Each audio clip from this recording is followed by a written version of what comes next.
Chapter 22, Spreading the Good News. Fresh from his triumphant experience with the condemned men of Newgate, Charles felt he had to tell the world about the saving power of God's grace. He talked to everyone he knew or met, and on the travels he now undertook, he met a great many people. Some of them criticized him for talking of religious things outside the pulpit, but most listened eagerly to the good news. As often as he could, Charles traveled by horseback, so he would be in close communion with God's natural world. He was a very relaxed sort of rider. He put his steed in the way it should go, then trusted the animal to move onward until checked. Sitting at ease in his saddle, Charles was free to read his Bible or, as happened more often, to compose hymns. Scarcely a day passed that Charles did not crystallize some experience into verse. It was as if his conversion had released the power of song that had been imprisoned in his unbelieving heart. Now, too, the teaching of his old schoolmaster, Vincent Bourne, showed its effect. Charles experimented with every type of rhyme and of meter, suiting his words to them, or the other way around. Through every thought and expression, his unquestioning and childlike trust in God shone. One Sunday in October 1738, Charles was at Oxford. He went to St. Anthelon's Church, where an old Holy Club friend, Robert Kirkham, was the rector. Kirkham was overjoyed to see him and begged Charles to preach the sermon at evensong. "I have no sermon prepared," said Charles. But Robert Kirkham would hear no excuse. "Just get up and talk," he said, as if he were speaking to a group of friends anywhere. That night, Charles did just that, and he found the good news that he had to tell was more welcome for the informal way in which he told it. Perhaps, he told himself excitedly, this is the best way to reach people. Thereafter, he talked from whatever pulpit was offered to him, but wherever he preached, only his words differed. His message was always the same. Like St. Paul, he spoke only of Christ and him crucified. As Charles traveled about the countryside, he began to hear of another Holy Club friend again, George Whitfield, the tavern keeper's son. Whitfield had sailed for Georgia, Charles learned, on the day John Wesley had returned from America. Whitfield, however, had been successful where first Charles and then John had failed. He had won over the unlettered colonists by a type of preaching that appealed to their emotions. Now, he too was back in England, but he had left behind him a firmly established and flourishing church. In England, however, Whitfield had found all the pulpits closed to him. The Church of England's bishops were afraid of this young man who cared nothing for form and ceremony. Since, however, he was determined to preach, he decided to talk in the open air. This was the story Charles kept hearing over and over. George Whitfield is preaching in the fields around Bristol. Huge congregations are turning out to hear him. The idea was somewhat shocking to Charles, to whom the pomp and circumstance of the Church of England ritual was very dear.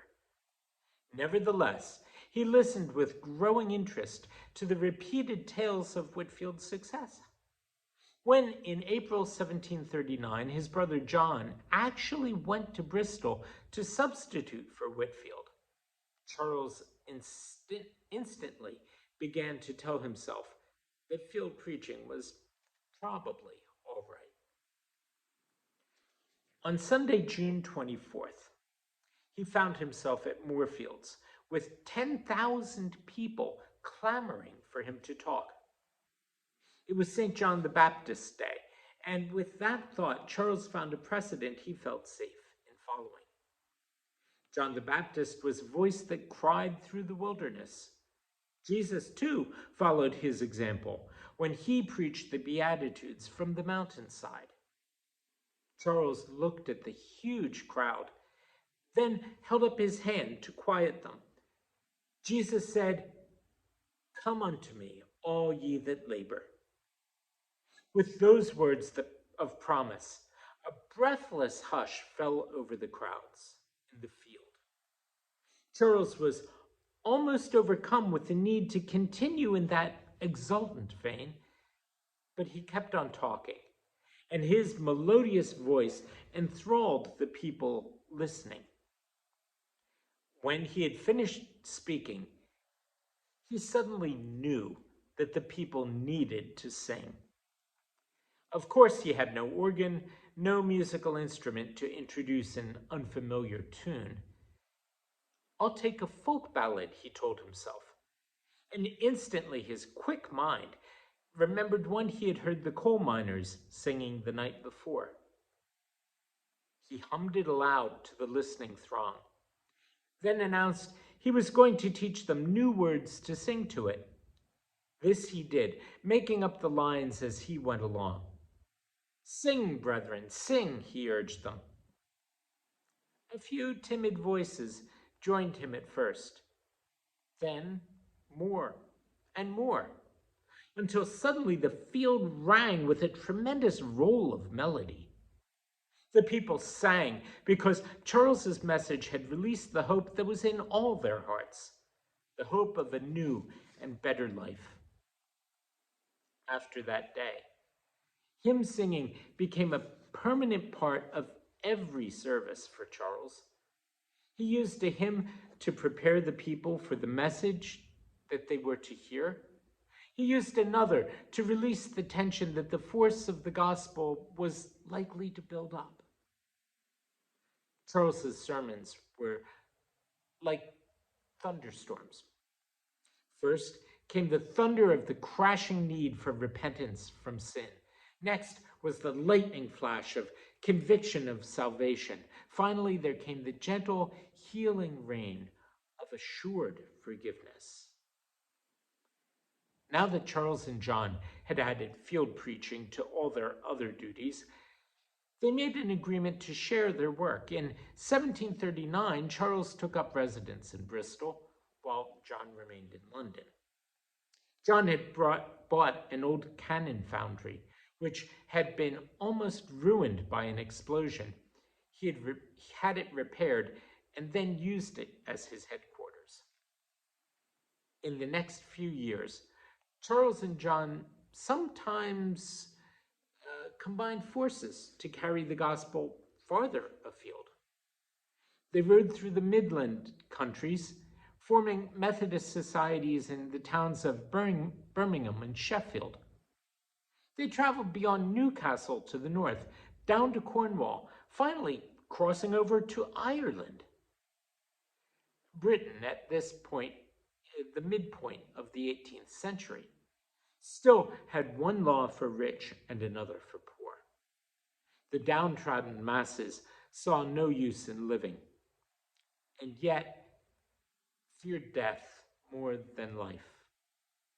For them, the gospel the Wesleys preached held a promise that they needed desperately to believe. In his hymns, Charles crystallized his own and his brother's teachings, but he tailored his poems to his audience. He wrote special songs for every group, using words that held special meaning for them alone.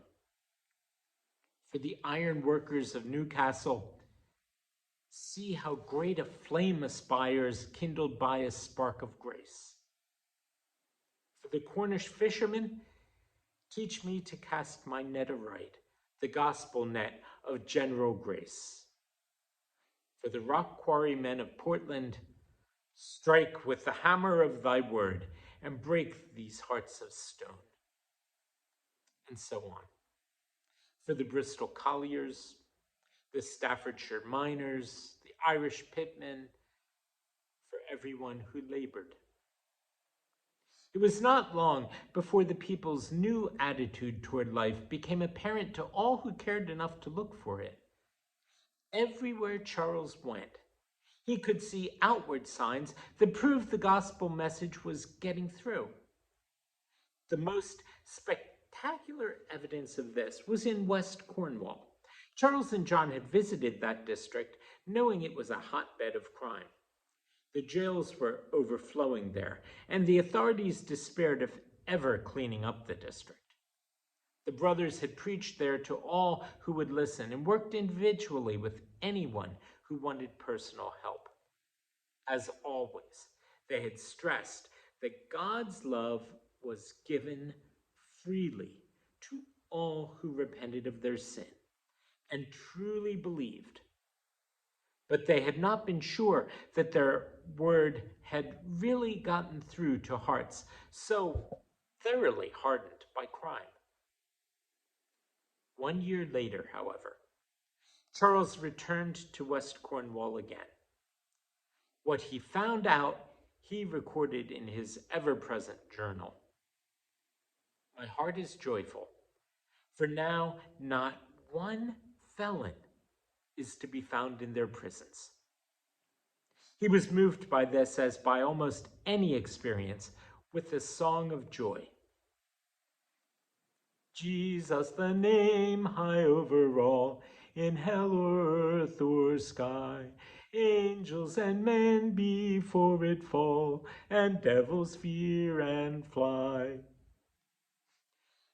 The Orthodox followers of the Church of England had not liked George Whitfield's way of preaching.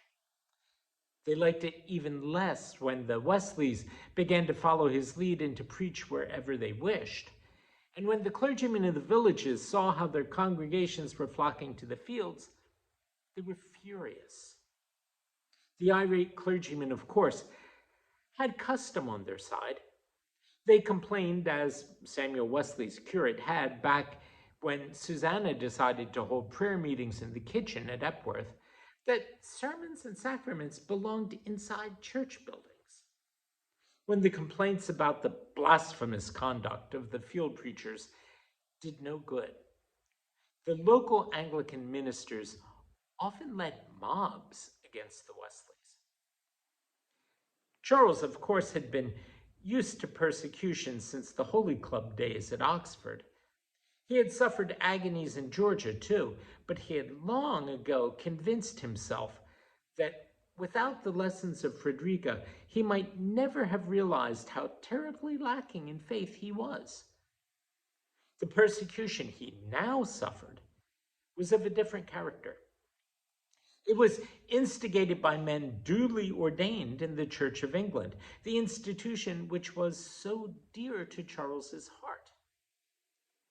The worst riot occurred at Devizes in February of 1747. The local clergyman had apparently gone from house to house, charging that he had heard Charles preach against the church. He had gathered together a mob and appeared at the house where Charles was staying. "Come out, blasphemer, and show your face," the rabble cried. Charles, who even in his Westminster days had never feared a fight, went to the front door. He would have gone out too, but his friends in the house pulled him back. "They'd as soon kill you as not," the friends cried. "What good would come of that?" Charles gave in to their entreaty and stayed where he was, but even so, he was hit by a rock that somebody hurled through a window. "Let me go out to them," he said to his host, when he saw the damage that was being done. "Let me go, else your house will lie in ruins around you." The violence of the mob increased. The rioters broke every window and tore off every shutter they could reach. And then the violence of the mob increased. The rioters went for the fire engine and deluged the house. The water flooded the rooms.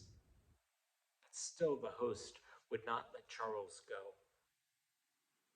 The water treatment was either the last thing the mob could think of, or the local rector was alarmed at the damage that was being done. Whatever the cause, the persecution ceased and the crowd departed. That evening, Charles preached to the local Society of Methodists just as if nothing had happened. The next day, when he left town, he was forced to ride between two lines of scowling men. But their fury had been spent, or at least subdued. They threw a few stones and many insults, but that was all. From that experience, too, came a hymn. And are we yet alive and see each other's face? Glory and thanks to Jesus give for his almighty